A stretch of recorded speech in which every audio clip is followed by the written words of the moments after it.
Émotionnellement coincé, ça veut dire frustré. Mais c'est un cercle vicieux. Et tout est une question d'interprétation.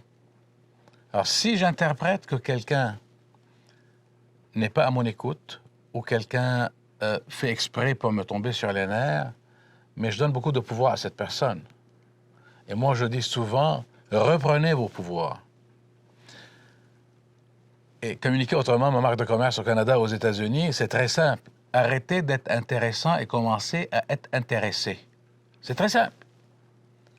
Alors pourquoi est-ce que moi, je vais me dire, je frustre, je me sens mal parce que la personne n'est pas en train de réagir comme moi je l'aurais aimé? Mais intéresse-toi à elle. Demande-lui comment est-ce qu'elle interprète cette situation-là et qu'est-ce que ça prendrait pour pouvoir trouver des alternatives où elle va être bien et moi aussi. Et j'espère qu'elle n'a rien contre cela. Donc l'important, c'est de demander et de clarifier à cette personne-là qui est en face de vous ou au groupe comment ils perçoivent cette situation-là, qu'est-ce qui les empêche de comprendre ce que je veux leur dire. Ils vont me dire peut-être que tu communiques mal et ça ne doit pas me choquer. Je dis alors, comment veux-tu que je te communique?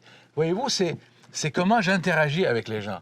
Et si vraiment c'est très dur, parce que ça arrive, il y a des gens qui sont comme ceci, qui viennent pour nous montrer qu'il y a quelque chose à apprendre.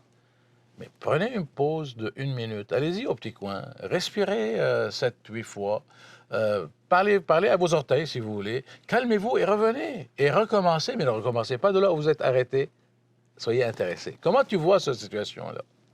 Voyez-vous, dans les conflits entre les couples, avant COVID, je les amenais et je les mettais même, avant COVID, à 2 mètres.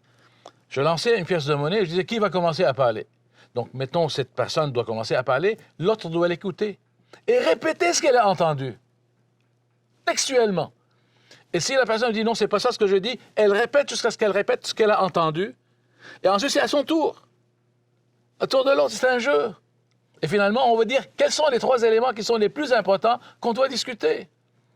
Donc, je suis en train de désamorcer une bombe et je suis en train de les amener à s'écouter. Mais s'écouter avec une recette. C'est très beau de dire « écoutez-vous ». Oui, mais tout le monde le dit. Même dans un couple, il y a quelqu'un qui dit « alors tu ne m'aimes plus ». Comment ça? Tu ne me le dis plus. Mais tu ne vois pas tout ce que je fais. Non, la personne ne le voit pas, elle a besoin de l'entendre. Mais donne-lui ce qu'elle veut. Ensuite, tu vas avoir ce que tu veux. Je ne peux pas te dire « donne-moi ce que je veux, ensuite je vais te donner ce que je veux ». Non, à un moment donné, qu'est-ce qui vient en premier, l'œuf ou la poule?